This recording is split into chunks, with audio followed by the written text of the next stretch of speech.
Hello बच्चों, आज हम बसंत पुस्तक पाठ 11 रहीम के दोहे, इसका अर्थ हम समझेंगे। इसके रचयिता रहीम दास जी हैं। तो आइए हम पहला दोहा इसका देखते हैं कि कहि रहीम संपत्ति सगे बनत बहुत बहुरीत, विपत्ति कसौटी जे कसे तेई साँचे मीत। तो रहीम दास जी कहते हैं कि जब हमारे पास धन संपदा होती है, अर्थात जब हम धनवान होते हैं, तो बनत बहुत बहुरीत, तो यह संसार की रीत है, परंपरा है कि हमारे बहुत से लोग सगे बन जाते हैं। किसी भी प्रकार से बहुत प्रकार से वो सगे बनने का प्रयास करते हैं।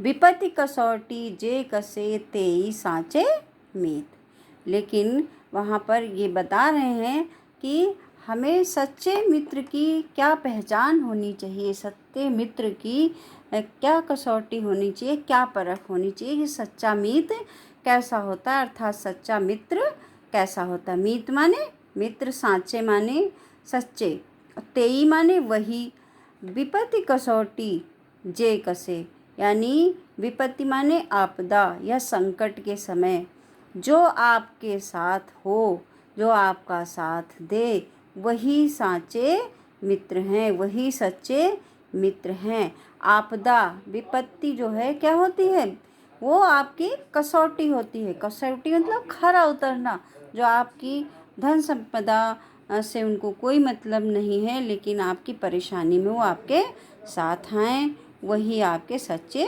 मित्र हैं। ये सच्चे मित्र की कसौटी है, सच्चे मित्र की पहचान है। क्या पहचान है? कि जो आपकी मुसीबत में भी आपके सदा आपके साथ रहें। अगला देखिए क्या है, दूसरा दोहा। जाल परे जल जात बही तज मीनन को मोह, रहमन मछरी नीर को तऊ ना छाड़ती छोह। यहाँ पर उन्होंने सच्चे प्रेम की व्याख्या की है, एक मछली और पानी का उदाहरण देकर कि सच्चा प्रेम कैसा होता है। ये एक मछली के उदाहरण से यहाँ पर रहीम दास जी बताते हैं कि जाल पड़े जल जात बही। जाल मतलब मछली पकड़ने वाला जो जाल होता है, जब मछली पकड़ने के लिए नदी में वो जाल फेंका जाता है तो क्या होता है कि जल जात बही, जल माने पानी और जात माने चला जाना, बही माने बहना। जो पानी है वो बहकर चला जाता है। तजी माने त्याग कर, मीनन माने मछली, को मोह, मोह माने प्यार। तो मछली का प्यार त्याग कर पानी बह जाता है। रहीमन मछरी नीर को तऊ न छाड़ती छोह। रहीम दास जी कहते हैं मछली इसके बाद भी, नीर माने पानी, पानी का मोह नहीं छोड़ती, अर्थात मछली पानी के बिना तड़प तड़प कर मर जाती है और मछली सच्चा प्रेम पानी से करती है। इसका अगला आप दोहा देखो। तरुअर फल नहीं खात है,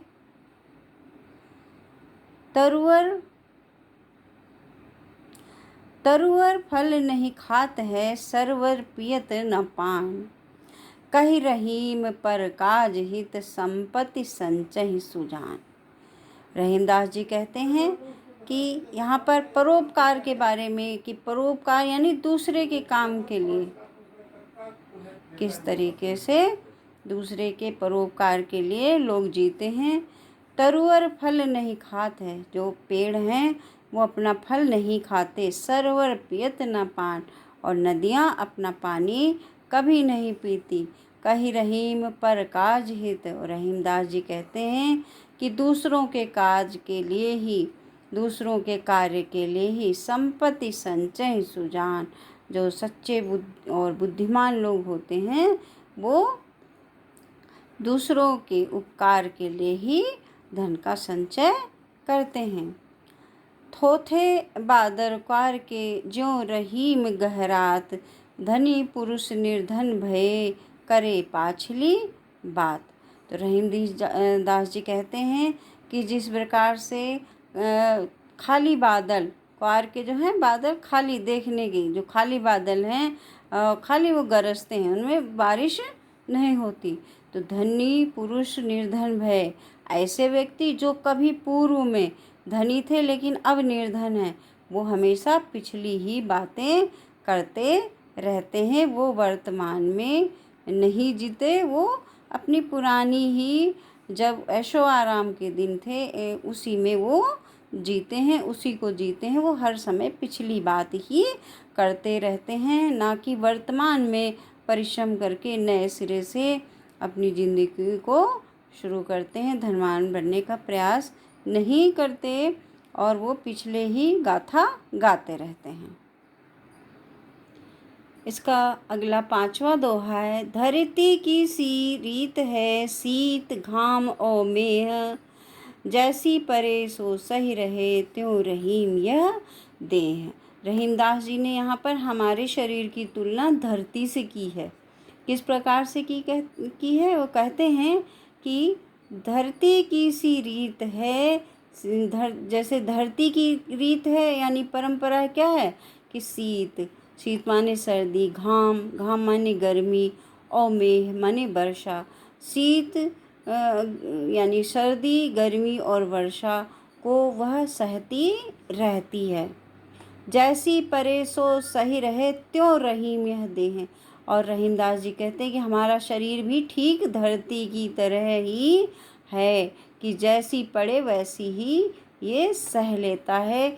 जो परेशानी आए, जो मुसीबत आए, उसको वो उसी प्रकार से झेल लेता है, सह लेता है। अर्थात हमारी देह जो है, हमारी शरीर जो है, वो पृथ्वी की तरह ही धीर गंभीर है। जैसी विपदा पड़ती है, जैसी समस्या आती है, वो उसी प्रकार से उसको झेल लेता है। तो ये पाठ हमारा यहीं पे समाप्त होता है। अगले पाठ के साथ हम फिर मिलते हैं। Okay, bye bye.